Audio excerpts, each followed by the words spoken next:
하나님은 우리가 정서적으로 성장하길 원하십니다.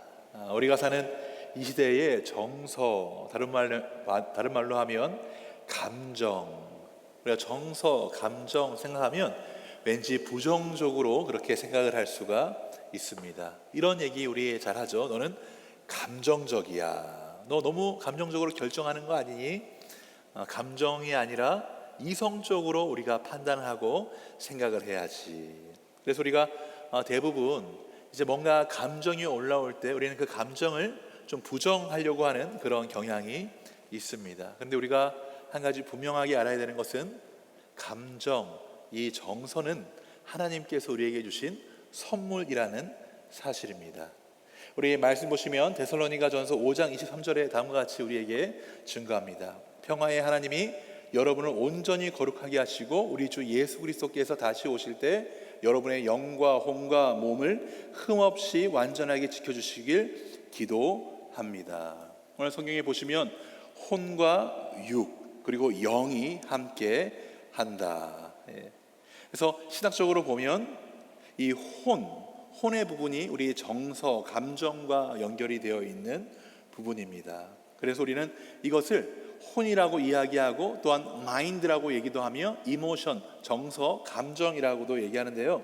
그래서 우리 이 혼, 마음, 정서 이것을 통해서 우리는 세 가지를 보통 느낍니다. 첫 번째는 생각하는 데에 이 이모션이 발동이 되고, 그리고 way of feeling, 느끼는 것도 있고요. 그리고 무엇인가를 선택할 때도 사실 우리가 의지적으로 이성적으로 선택하는 것 같지만 사실 이 안에는 감정적인 요소가 아주 많습니다. 우리 스탠포드 조직 행동론의 교수인 칩 히스라고 하는 학자가 있는데 그가 쓴 책 중에 하나가 스위치라는 책입니다. 이 스위치에서는 다음과 같이 이야기합니다.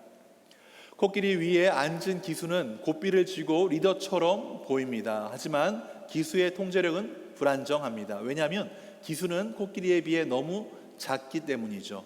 6톤짜리 코끼리와 기수가 가야 할 방향에 대해 의견이 충돌하였을 때 기수는 언제나 질 것입니다. 그는 완전히 압도당합니다. 우리 대부분은 코끼리가 기수를 압도하는 상황에 너무나 익숙합니다. 만약 당신이 늦잠을 자거나 과식을 하거나 한밤중에 헤어진 여인에게 전화하거나 미루거나 금연에 실패하거나 헬스장을 빼먹었거나 화를 내며 후회할 말을 하거나 스페인어나 피아노 레슨을 포기하거나 두려워서 회의 중에 발언하지 못했다면 당신도 이 경험을 해본 것입니다. 그래서 우리는 항상 뭔가 이성적인 걸로 우리가 무언가를 생각하고 판단하고 선택한다고 생각하는데 사실 우리 선택에 있어서 더 큰 영향을 주는 것은 감정, 정서적인 부분입니다. 저는 어제도 제 감정에 졌습니다. 어제 저녁에 일찍 밥을 먹고 내가 다이어트를 해보겠노라 이렇게 생각을 하고, 그리고 밤에 절대 안 먹어야지. 근데 밤 10시에 냉장고로 향해 가는 저를 보면서 나는 감정적인 사람이구나 라는 것을 다시 한번 깨닫게 되었습니다. 바른 의사결정, 그리고 우리가 성숙한 삶을 사는 것, 이것에 정말 중요한 것이 있다면 바로 정서적 건강입니다. 우리가 정서적으로 자라나지 못한다면 우리는 우리가 배운 것과 달리 전혀 다른 행동을 할 수 있습니다. 그래서 우리 그리스도인들에게 항상 요구가 되는 것이 무엇인가요? 성숙한 그리스도인의 모습이죠. 그래서 이 성숙한 그리스도인의 모습을 우리가 살아가지 못하는 것은 사실 우리가 덜 배우고 못 배워서가 아니라 배우고 그리고 어떻게 해야 되는지는 아는데 이 정서가 떠나가지 못해서 우리가 성숙한 모습을 못 보이는 그런 것이 바로 우리 삶 가운데 나타나는 것입니다.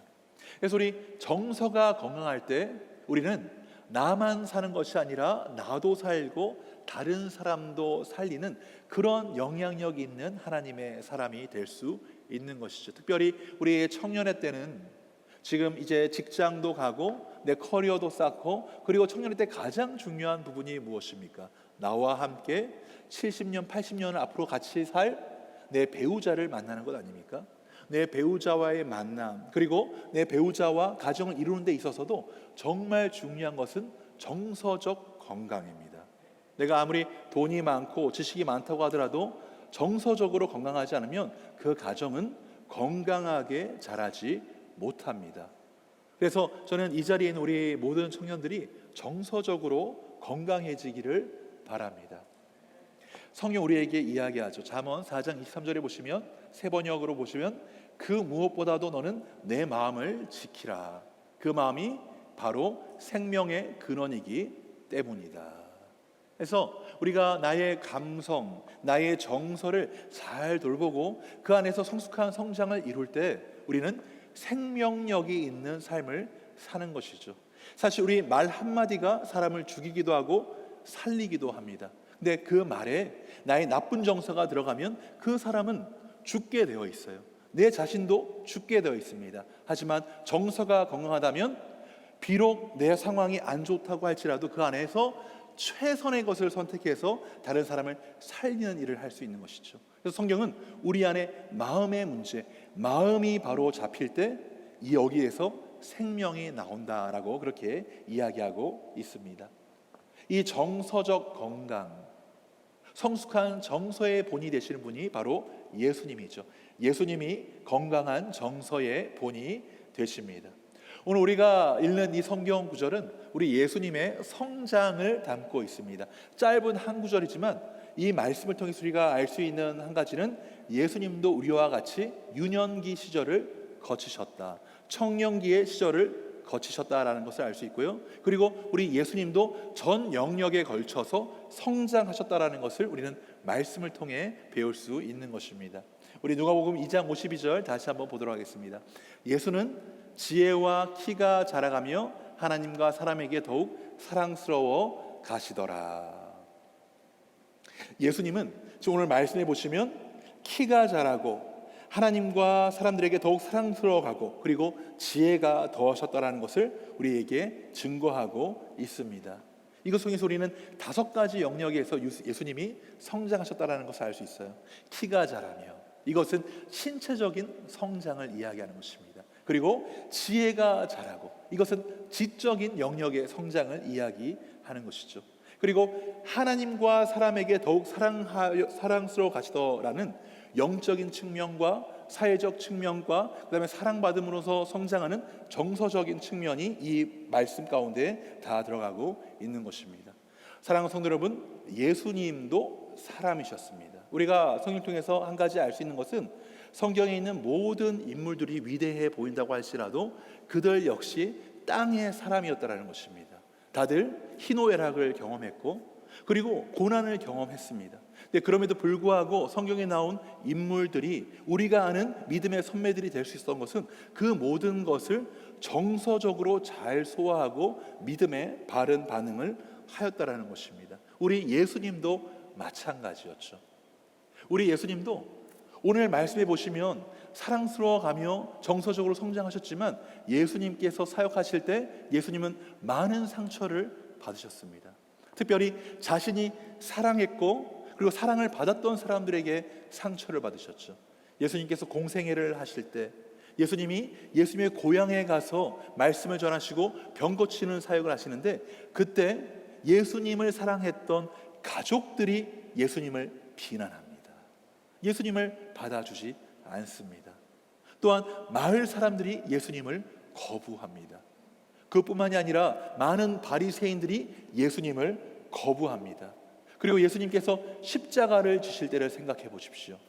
예수님은 우리의 모든 죄를 사하시기 위해서 오셨는데 내가 이 땅에 와서 죽기 위해서 이 일하는 그 대상들이 예수님을 비난하고 수치를 주는 것을 예수님을 경험하셨습니다. 그런데 중요한 것은 그런 정서적인 공격과 그리고 상처 가운데서도 예수님은 끝까지 하나님께서 주신 사명의 길을 걸으셨다는 것입니다.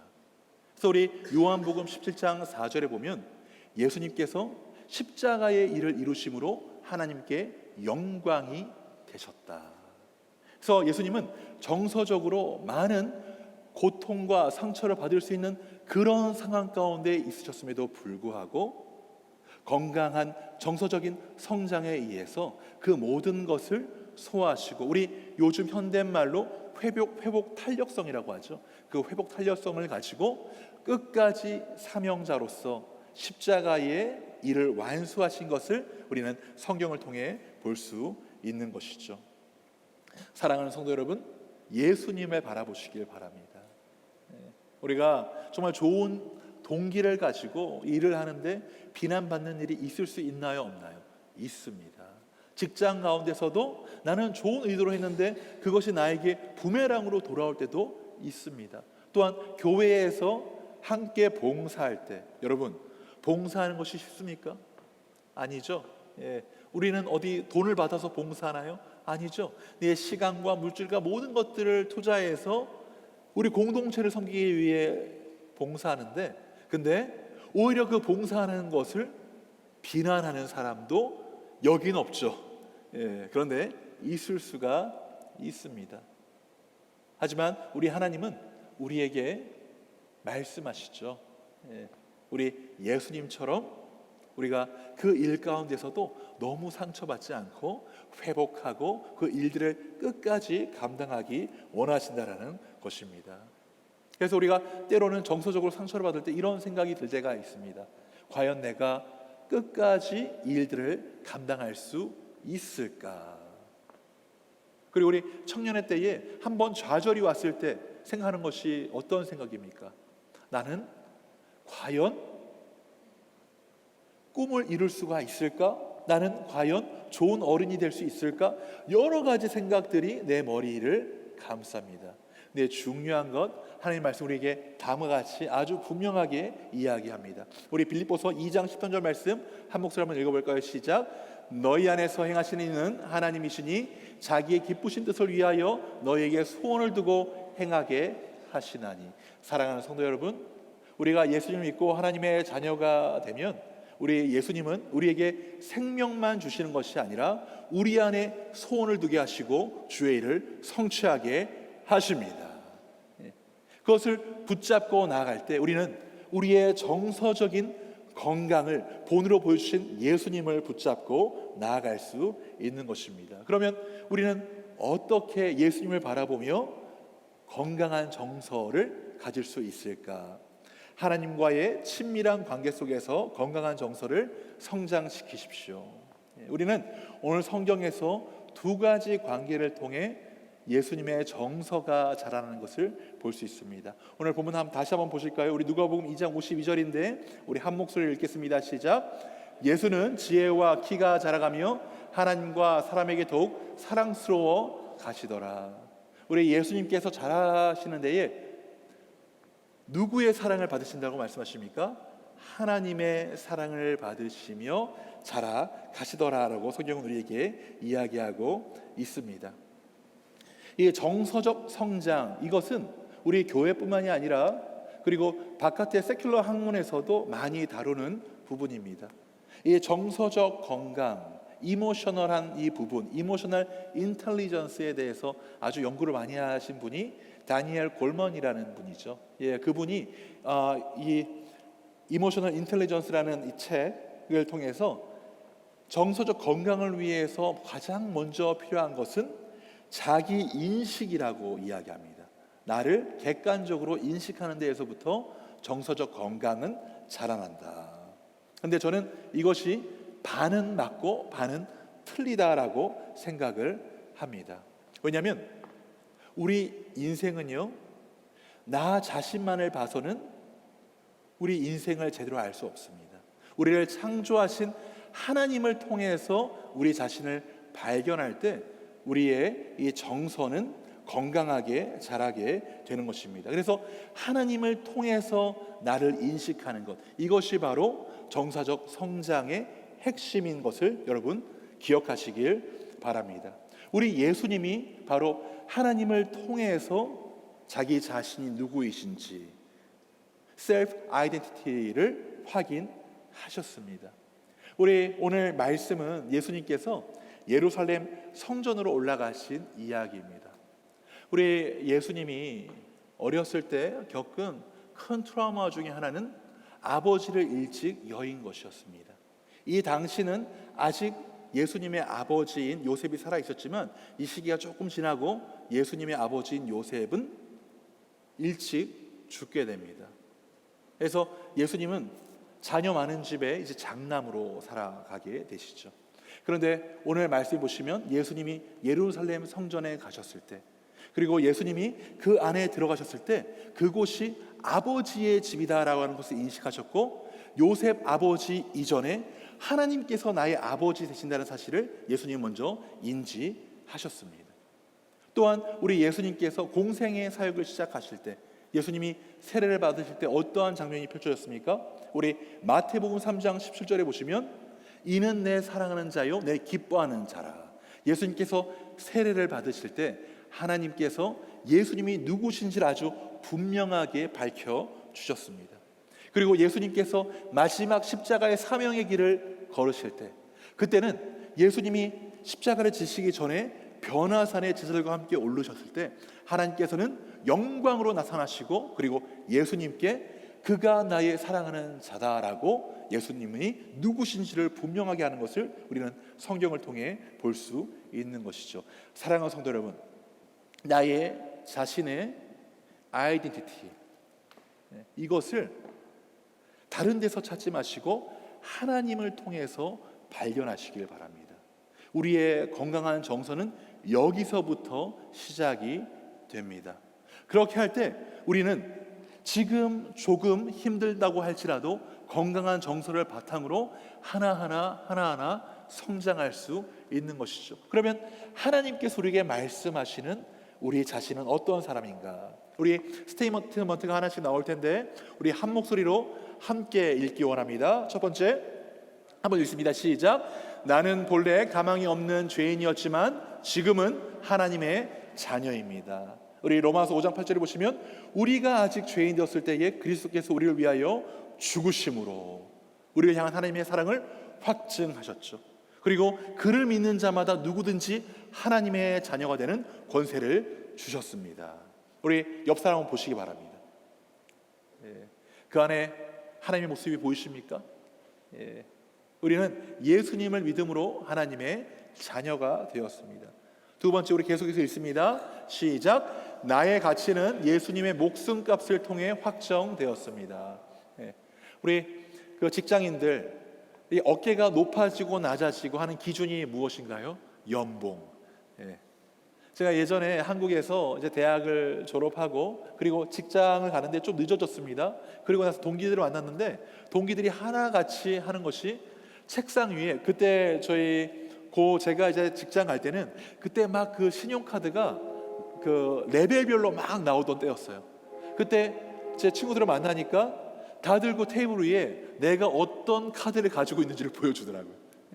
그것이 나의 가치를 결정한다고 생각을 하는 것이죠. 그런데 우리의 가치는 내가 얼마나 많이 가졌느냐에 있지 않습니다. 나의 가치는 예수님의 목숨값이라는 것을 여러분 기억하시길 바랍니다. 우리 고린도전서 6장 20절 한 목소리 한번 읽어봅니다. 시작. 값으로 산 것이 되었으니 그런즉 너희 몸으로 하나님께 영광을 돌리라.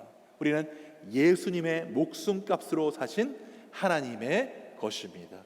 우리 세 번째 또 한 목소리 읽습니다. 시작. 하나님은 내게 거룩한 소원을 두고 계십니다. 아까 제가 읽었던 말씀인데 우리 빌립보서 2장 13절 다시 한번 읽어볼까요? 시작. 너희 안에서 행하시는 이는 하나님이시니 자기의 기쁘신 뜻을 위하여 너희로 소원을 두고 행하게 하시나니. 하나님께서 이제는 하나님의 소원을 두고 우리 삶 가운데 그 소원을 이루신다. 나는 하나님의 자녀고 그 다음에 예수님 짤이고 또한 우리 안에 예수님의 하나님의 소원이 담겨 있다. 우리 계속해서 보시기 바랍니다. 우리 계속해서 읽습니다. 시작. 하나님은 내 삶을 친히 보증하십니다. 그래서 우리가 예수님을 믿으면 우리의 삶은 이제 하나님께서 보증하시는 인생이 되는 것입니다. 에베소 1장 13절 14절에 보시면 그 안에서 너희도 진리의 말씀 곧 너희의 구원의 복음을 듣고 그 안에서 또한 믿어 약속의 성령의 인치심으로 받았으니 이는 우리 기업의 보증이 되사 너는 내 거. 우리가 예수님 믿게 되면 우리 하나님께서는 성령을 통해서 너는 내 거라고 인쳐 주십니다. 나의 보증자가 되어 주시는 것이죠. 그렇기 때문에 우리의 인생은 여러분 꼭 기억하시기 바랍니다. 순간 실패는 있어도 영원한 실패는 없습니다. 우리 주님께서 우리 안에 소원을 두고 행하시고 또 우리를 보증하시기 때문에 우리 안에는 빌립보서 1장 6절 말씀처럼 예수 그리스도께서 오시는 그날까지 우리 안에 착한 일을 시작하신 예수님의 뜻이 이루어진다는 사실을 믿으시길 바랍니다. 우리의 신앙은 100점을 주는 것에서부터 시작을 합니다. 네가 이렇게 잘했기 때문에 너는 몇 점이야, 이게 아니에요. 예수님 믿는 그 순간 우리 주님은 100점을 주시고 거기서부터 시작을 하는 것입니다. 사랑하는 청년 여러분, 그것이 믿음입니다. 다른 것이 믿음이 아니에요.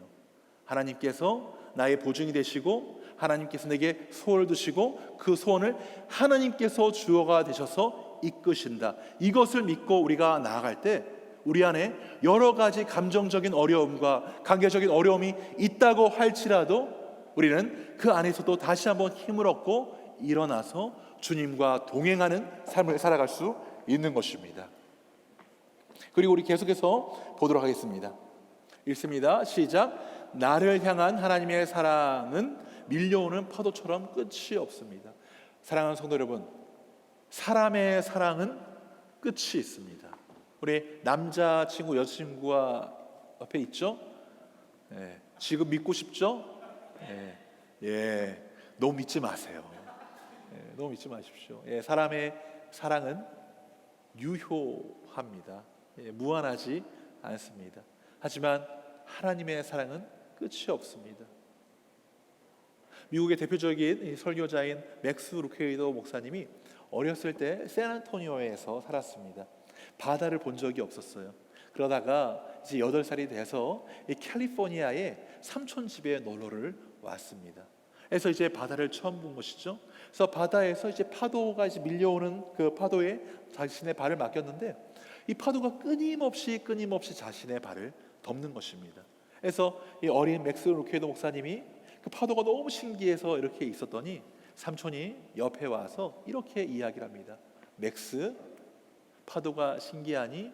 네, 삼촌 너무 신기해요. 이 파도는 1000년 전에도 이렇게 왔고 어제도 왔고 오늘도 지금 너의 발을 적시고 있어. 그런데 맥스, 이 파도가 바로 우리를 향한 하나님의 사랑이란다. 사랑하는 성도 여러분, 청년 여러분, 우리 인간의 사랑은 유효합니다. 유효기간이 있어요. 하지만 하나님의 사랑은 끝이 없습니다. 그래서 우리의 마음, 우리의 정서를 우리 주님께 온전히 고정할 때 우리는 어떤 상황 가운데서도 낙심하지 않고 우리 하나님의 사랑을 힘입어서 다시 한번 일어설 수 있는 것입니다. 우리 다시 한번 쭉 한번 읽어볼까요? 첫 번째로 나는 본래부터 다시 한번 우리 읽도록 하겠습니다. 시작. 나는 본래 가망이 없는 죄인이었지만 지금 하나님의 자녀입니다. 나의 가치는 예수님의 목숨값을 통해 확정되었습니다. 하나님은 내게 거룩한 소원을 두고 계십니다. 하나님은 내 삶을 친히 보증하십니다. 나를 향한 하나님의 사랑은 밀려오는 파도처럼 끝이 없습니다. 이 하나님의 사랑, 하나님께서 나를 나되게 하시는 것을 우리가 날마다 생각하고 붙잡을 때 우리는 건강한 정서 위에서 성장할 수 있는 것이죠. 그래서 올 여름 하나님과의 관계 가운데 나의 건강한 정서를 돌보시길 바랍니다. 어떻게 돌보는가? 첫 번째, 말씀을 통해 내 감정을 객관화하시길 바랍니다. 그냥 나를 보고 객관화하는 것이 아니라 하나님 말씀을 통해 객관화하셔야 됩니다. 우리 사람의 마음은 진짜 알지 못하죠. 10길 물속을 알아도 한 사람의 마음속을 모르는 것이 바로 우리 인간입니다. 제가 이 자리에 있는 우리 청년들에게 질문을 해보도록 하겠습니다. 청년 여러분, 여러분은 여러분의 마음을 아십니까? 저는 지금도 제 마음을 모르겠습니다. 우리는 우리 마음을 몰라요. 그런데 하나님께서는, 그리고 하나님의 말씀은 우리의 마음을 알게 하십니다. 우리 히브리서 4장 12절을 보도록 하겠습니다. 하나님의 말씀은 살아있고 활력이 있어 좌우의 날선 어떤 검보다도 예리하여 혼과 영과 및 관절과 골수를 찔러 쪼기까지 하며 또 마음의 생각과 뜻을 판단하나니. 하나님의 말씀이 무엇을 판단한다고요? 우리의 마음을 판단합니다. 하나님의 말씀을 읽을 때 내가 내 안에 있는 감정, 그리고 내가 내 안에 있는 생각, 내 안에 있는 갈망, 이것이 무엇인지 정확하게 이름을 붙이지 못했는데, 하나님의 말씀을 읽을 때 우리는 하나님의 말씀의 영감으로 내가 가지고 있는 감정이 무엇인지, 그리고 내가 가지고 있는 욕망이 무엇인지, 그리고 내가 가지고 있는 생각이 무엇인지를 하나하나 밝히 알게 됩니다. 이것이 바로 큐티의 힘입니다.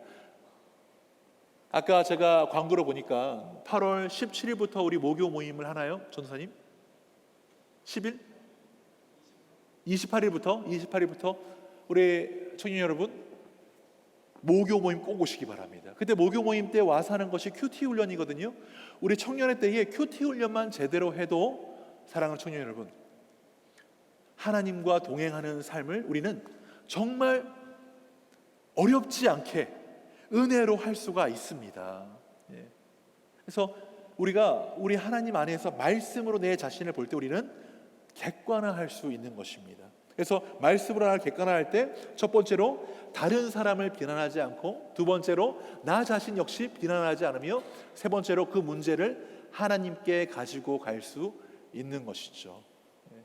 우리 관계가 완전히 깨어지는 이유가 무엇인가요? 문제가 생겼을 때 그 문제를 다른 사람에게 탓을 하고 돌릴 때 관계가 깨어지지 않습니까? 그리고 내 자신이 무너질 때가 언제인가요? 어떤 문제가 생겼을 때 그것을 무조건 내 잘못으로만 생각했을 때 우리는 낙담합니다. 사랑하는 청년 여러분, 우리 그 디폴트 값이라는 것이 있습니다. 내가 의도하지 않을 때 나에게 오는 그냥 기본값을 이야기하는 것이죠. 제가 지금 약간 웃는 얼굴이죠? 그런가요? 네. 그래서 저는 다른 사람들이 이야기할 때 웃상이라고 얘기합니다. 하지만 저도 그냥 집에 있을 때 제 표정은 이렇습니다. 이게 바로 제 디폴트 값이에요. 네. 우리 마음은요 부정적입니다. 우리 안에 있는 죄는 절대 밝지가 않아요. 그래서 우리가 하나님을 찾지 아니하면, 그리고 하나님 말씀 가운데 내 자신을 드리지 않으면 어둠이 지배할 수밖에 없는 것이 우리 자신입니다. 그것을 인정해야 됩니다. 그래서 우리가 하나님 말씀으로 내 삶을 비추을 때 우리는 성령의 힘으로 나의 기본값에서 벗어나서 긍정적인 생각과, 그리고 우리 주님 안에서 소망을 품을 수 있는 것입니다. 우리 뇌는요 생각보다 똑똑합니다. 그래서 어렸을 때 우리가 듣는 말들, 너 못났어, 못나니, 이런 이야기들 우리에게 영향을 줄까요, 안 줄까요? 영향을 줍니다.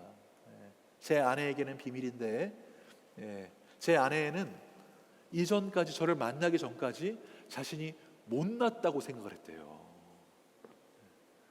사촌 오빠들이 못나니, 고모들이 못나니 그렇게 놀려대서 어렸을 때 그 말이 자기 정신을 지배했다고 합니다. 그래서 처음에는 제가 연애할 때 너무 이쁘다고, 최고라고, 가장 아름답다고, 진심입니다. 그렇게 얘기했는데 그거를 받아들이지를 못하는 거예요. 왜냐하면 그 예전에 들었던 그 말이 그 정서에 깊이 박혀 있는 것이죠. 하지만 결혼 생활이 지속이 되고 함께 하나님의 말씀을 보고, 그리고 계속해서 사랑을 받으면서 제 아내가 나는 이쁘구나, 제 아내 진짜 이쁩니다. 나중에 한번 확인해 보세요. 이쁘구나, 그리고 나는 하나님의 사랑스러운 자녀구나 라고 하는 그런 기본적인 정서를 회복하게 되었습니다. 그래서 우리 어른들도 하나의 주술을 하나씩 가지고 있습니다. 정신분석학자 스카펙 박사는 우리에게 다음과 같이 이야기하죠. 어렸을 때 내가 가지고 있는 하나의 징크스라든지 내가 생각했을 때 이렇게 하면 이런 결과가 나와 라고 하는 것이 어렸을 때 해결이 되지 않으면 이것은 우리 삶의 주술이 돼서 커서도 영향을 받는다라고 우리에게 그렇게 이야기를 합니다. 이게 바로 정서가 하는 일이에요. 이것은 나의 이성으로 컨트롤이 되지 않는 것입니다. 그렇기 때문에 우리가 하나님 말씀 안에서 내가 누구인지를 다시 한번 밝히 알고 하나님께서 우리 인생을 이끌어갈 때 우리는 다시 한번 건강한 정서로 신앙의 여정을 걸어갈 수 있는 것입니다. 두 번째로, 기도를 통해 내 감정을 솔직하게 고백하고 정리하시길 바랍니다. 고백하는 거 되게 중요해요. 근데 어떤 것은 내 옆에 있는 동료에게 고백하지 못하는 것이 있습니다. 잘못 고백했다가 그것이 나에게 또한 독이 될 수도 있습니다. 그런데 우리 하나님은 우리 고백을 100% 들으시고, 그리고 하나님은 그 고백을 통하여서 우리에게 새로운 마음을 부어 주십니다. 우리 한번 말씀 볼까요? 시편 51편 10절 말씀인데 우리 한 목소리 읽습니다. 시작.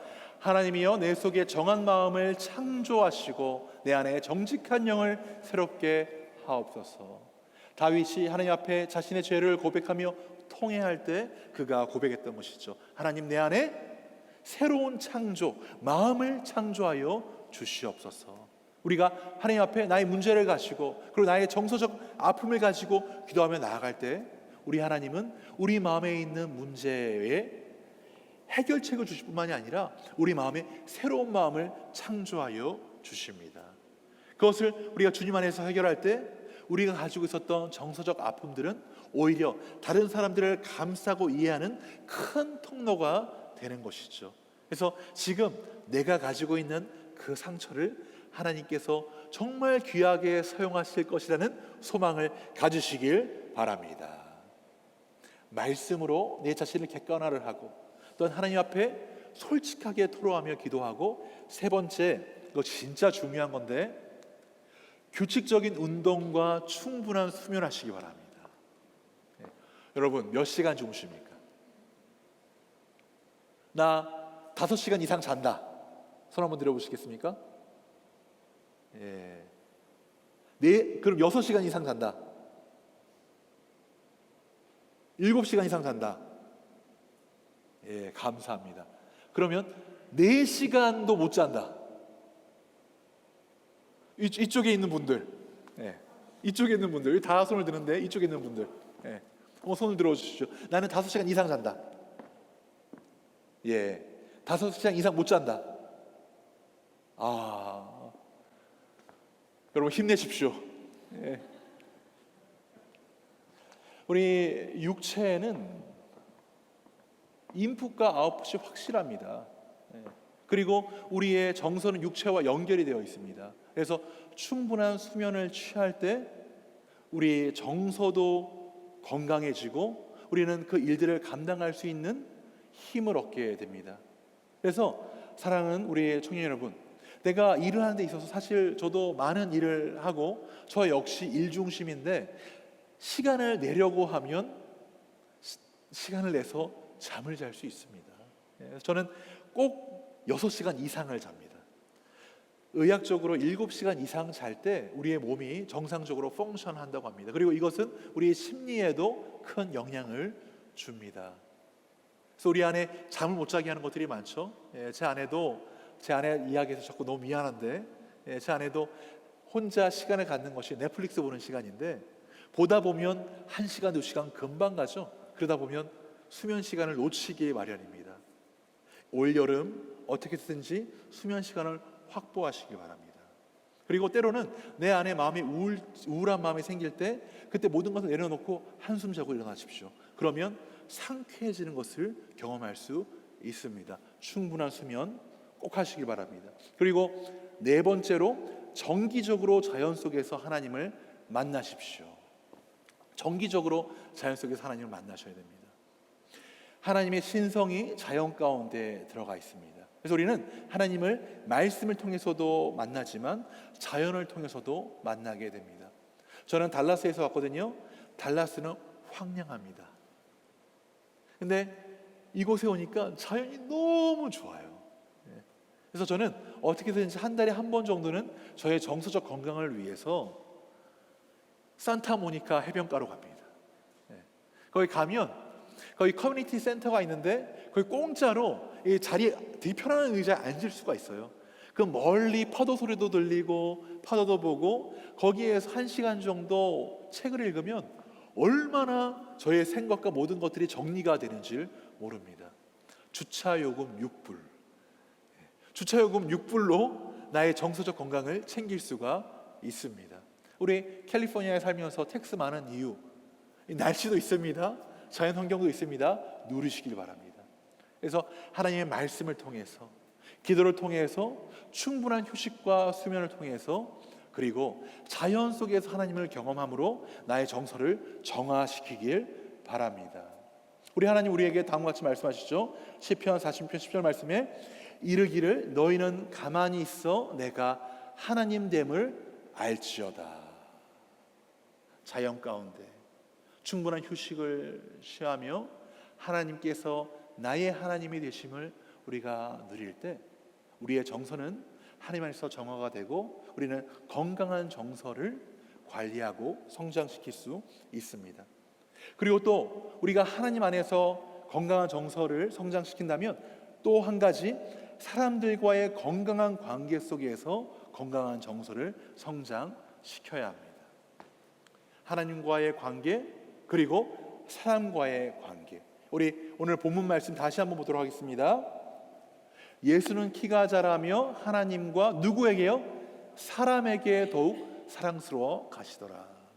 예수님은 하나님과의 관계 속에서 정서적으로 성장하실 뿐만이 아니라 사람들과의 관계 속에서도 정서적으로 성장하셨습니다.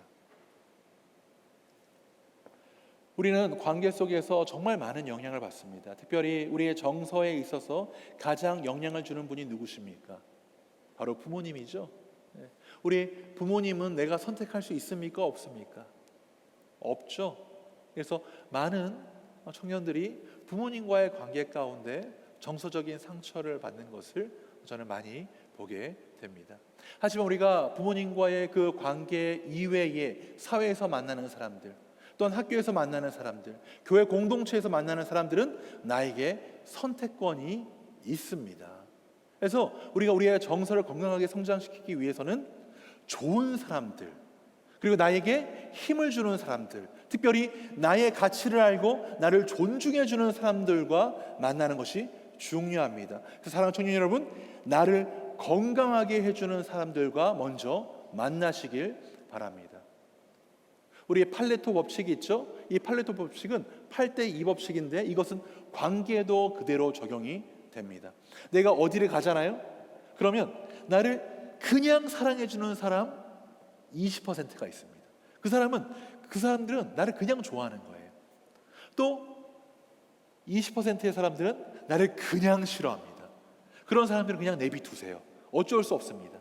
이제 60% 사람들이 관계 가운데 나를 지지해주느냐 지지해주지 않냐에 의해서 이제 모든 것들은 결정이 나는데, 먼저 내가 집중해야 되는 사람은 바로 나를 그냥 좋아해주는 사람이에요. 그 사람들이 진짜 소중한 사람들입니다. 그런데 우리는 나를 좋아해주는 사람들을 잘해주는 것보다 나를 싫어하는 사람들에게 인정받으려고 하는 그런 경향이 있습니다. 그것이 바로 우리의 심리적인 요인이죠. 그거 너무 어리석은 것입니다. 우리 100년의 철학자 김영석 교수님은 100년을 살아보니에서 다음과 같이 이야기합니다. 내가 가장 많이 후회하는 것은 나를 사랑하는 사람들을 더 사랑해주지 못한 것이다. 나를 사랑해주고 나를 존중해주는 사람과 함께 교제함으로 나의 정서적인 건강을 돌보시기 바랍니다. 그리고 그 사람과 좋은 프렌드십을 가져가길 바라요. 우리 옆 사람 한번 보시기 바랍니다. 보세요. 이 사람이 나를 정말 존중해주는 사람인가? 맞나요? 우리 청년 공동체가 그렇게 되기를 원합니다. 예수님도 그러셨어요. 예수님과 함께하는 사람들에게 집중하셨습니다.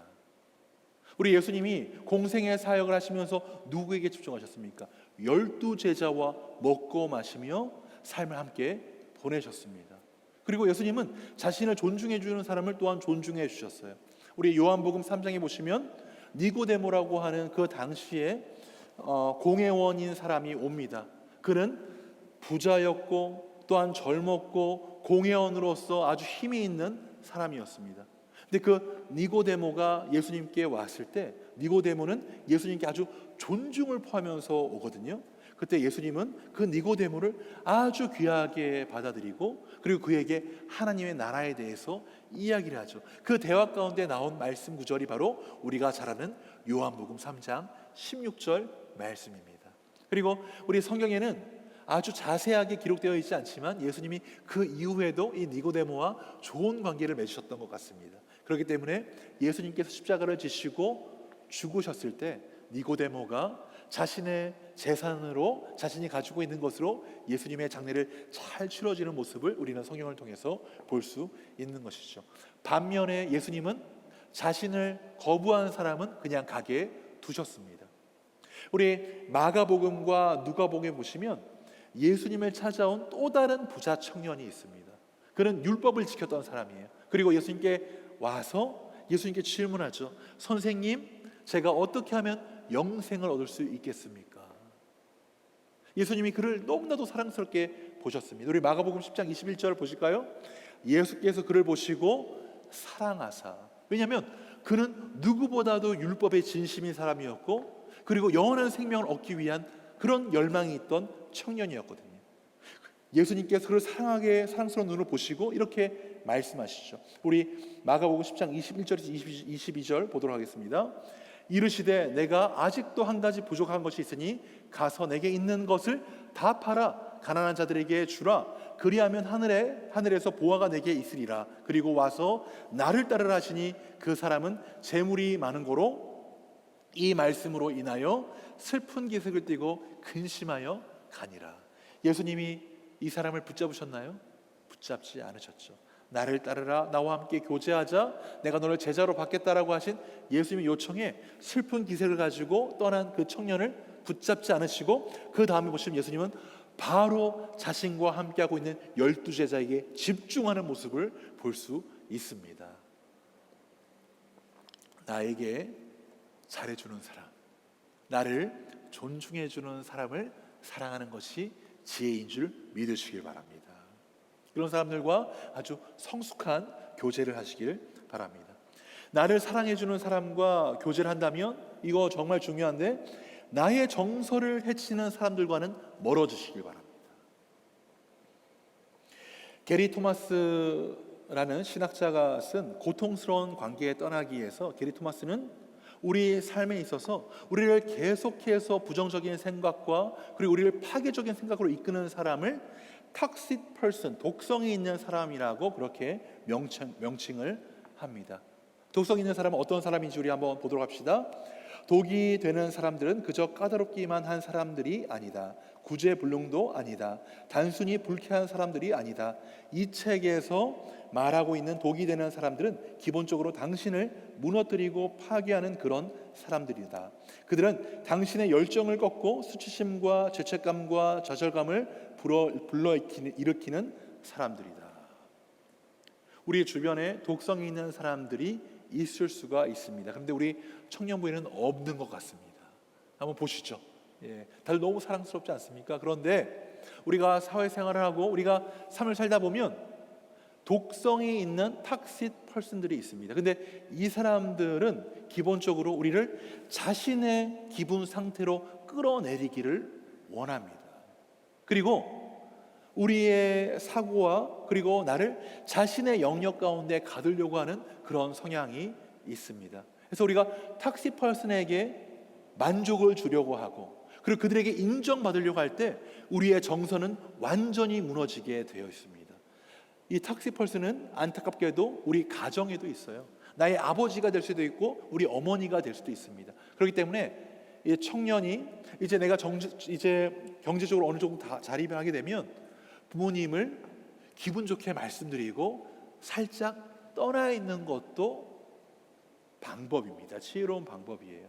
그리고 내 자신을 주님 안에서 더욱더 건강하게 내 자신을 성장시킬 때 우리는 우리 부모님도 주의 복음으로 변화시킬 수 있는 능력을 가지게 되는 것입니다. 전진을 위한 후퇴, 이것도 지혜인 줄 믿으시길 바랍니다. 그러면 탁식 퍼슨은 어떤 사람들인가 한번 볼까요? 내 주변에 이런 사람들이 있다면 멀리 하시기 바랍니다. 그리고 나의 모든 집중과 에너지를 나와 사랑을 나누는 사람들에게 주시기 바라요. 그 사람들을 몇 가지가 있는데 질문들을 보시고, 그리고 제가 보면 우리 설교 노트에도 있습니다. 이것을 보시고 한번 생각해 보시기 바랍니다. 그 사람들을 만나고 나면 정서적 회복을 위해 오랜 시간이 필요한가? 만나고 나면 기분이 찝찝한데 그걸 정리하려면 시간이 오래 걸리는 사람들이 있어요. 그 사람을 만난 이후로 내 관계가 확장되는가? 탁시퍼슨들은 우리를 자신의 영역으로만 넣으려고 합니다. 우리 다른 말로 하면 그 답이 있는데, 그 사람이 나를 통제하거나 조종하려고 하는 기분이 드는가? 이게 다른 말로 하면 무엇이죠? 가스라이팅. 그래서 나를 자꾸 통제하려고 하는 사람, 그리고 나를 자꾸 자기 영역에 가두고 다른 사람들과 어울리게 하지 못하는 사람들이 있다면 그 사람은 탁시퍼슨이에요. 계속해서 보도록 하겠습니다. 그 사람에게서 사리를 느끼는가? 순간순간 사리를 표하는 사람들이 있어요. 지금 살짝 미소가 있는 거 보니까 떠오르는 사람들이 있는데, 그리고 그 사람들은 위축되는가? 그 사람 때문에 항상 내가 위축이 되는 거죠. 내가 뭔가를 하고 싶은데 자꾸 위축이 되는 것입니다. 그리고 맨 마지막에 그가 분노와 악의를 드러낼 때, 비방과 부끄러운 말, 거짓말할 때 활기를 띠는가? 이건 뭐냐면 다른 사람 뒷담화할 때 즐거워하는 사람들이 있어요. 여러분 멀리 하시기 바랍니다. 여러분에게 전혀 도움이 되는 사람이 아닙니다. 그 사람의 언어를 보면 그 사람의 정서와 그 사람의 됨됨이, 그리고 그 안에 무엇이 들어있는지를 알 수가 있습니다. 그래서 항상 서로를 격려하는 언어를 가진 사람, 그리고 그 사람이 먼저 내가 돼야 되겠죠. 그렇게 서로를 세워주는 그런 마음과 그런 분위기 우리 가운데 함께 할 때 우리는 정서적으로 건강한 공동체를 만들어갈 수 있는 것이죠. 이것을 알기에 성경 우리에게 다음과 같이 아주 분명하게 이야기합니다. 우리 시편 1편 1절 말씀을 우리 한 목소리 읽어볼까요? 시작. 복이 있는 사람은 악인들의 꾀를 따르지 아니하며 죄인들의 길에 서지 아니하며 오만한 자들의 자리에 앉지 아니하고. 어느 자리에 앉느냐가 중요합니다. 제가 한 가지 좋은 소식을 알려드릴까요? 오늘 이 주일날 예배를 선택하고 이 자리에 있는 것, 여러분 일단 성공하신 것입니다. 그래서 사람을 씹는 자리, 부정적인 말이 오고 가는 자리, 그런 자리를 멀리 하십시오. 그리고 서로를 세워주고 격려가 있고 한 그곳에 나에게 선택권이 있잖아요. 그렇게 나의 선택권을 가지고 그 자리에 함께해서 건강한 사람들과 건강한 정서를 함께 나누며 나의 이 정서를 성장시키기 바랍니다. 그렇게 했을 때 우리는 이제 다른 사람들에게 나아갈 수 있는 것이에요. 정서적으로 힘든 사람들에게 나아갈 수 있는 것입니다. 내가 먼저 주님 안에서 건강한 공동체 안에서 힘을 얻을 때 우리는 나아가서 빛과 소금의 존재로 살아갈 수 있는 것이죠. 사랑하는 청년 여러분, 올여름 건강한 정서를 성장시키시기를 결단하시길 바랍니다. 계속해서 정서적 건강을 이루어 나가십시오. 우리 예수님은 인생의 4계절 중 봄, 즉 준비하는 시간을 아주 조용하게 준비하시면서 성장하셨습니다. 그 시간을 통해서 예수님은 육체적으로도 지적으로도 사회적으로도 영적으로 성장하셨을 뿐만이 아니라 정서적으로도 성장하셨습니다. 그리고 우리 예수님은 그런 건강한 정서를 가지고 제자들과 함께하며 제자들을 세우고, 그리고 우리 하나님께서, 우리 예수님께서 예비하신 십자가의 길을 걸어가시고, 그리고 그 십자가 위에서 우리의 모든 문제를 해결하신 것입니다. 저는 이 자리에 있는 우리 청년들이 이전에 어떠한 삶의 문제를 가지고 있는지, 어떠한 정서적 아픔을 가지고 있는지, 상처를 가지고 있는지 저는 정확하게 알 수는 없습니다. 하지만 한 가지 제가 확실히 아는 것은 우리가 가지고 있는 마음의 아픔과 정서적 아픔을 우리 예수님께서 십자가에서 이미 모두 해결하셨다라는 것입니다. 우리 안에 어떤 아픔이 있던지, 그리고 내 안에 어떠한 고통스러운 기억이 있던지 그 모든 것을 우리 주님께 가져가고, 그리고 나를 하나님의 자녀라고 말씀하시는 하나님 안에서 나를 발견할 때 그리고 나를 사랑해주는 나의 공동체와 함께 우리가 건강한 관계를 형성해 나갈 때 우리는 건강한 정서를 가지고 나 자신뿐만이 아니라 나와 함께하는 사람들에게 예수 그리스도의 빛을 전하며 영향력이 있고 그리고 생명을 살리는 하나님의 사람으로 준비될 수 있는 것입니다. 사랑하는 청년 여러분, 저를 한번 보시기 바랍니다. 이 자리에 있는 모든 분들은 우리 자녀 삼으신 너무나도 귀한 주의 청년들이십니다. 내 자신을 먼저 사랑하시고 우리 주님 안에서 정서적으로 성장하시기를 바랍니다. 오늘이 그 시작이 되는 복된 날이 되시기를 주님의 이름으로 축복드립니다. 기도하시겠습니다. 살아계신 하나님 아버지, 감사합니다. 오늘 말씀을 통해서 올 여름 우리가 정서적으로 어떻게 성장할 수 있는지 하나님 그것의 중요성과 또한 방법을 알게 하심을 감사합니다.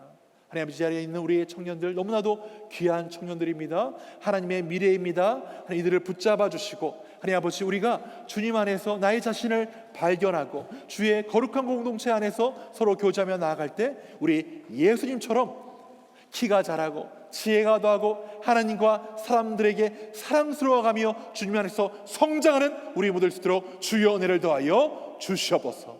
예수님 이름으로 기도합니다. 아멘.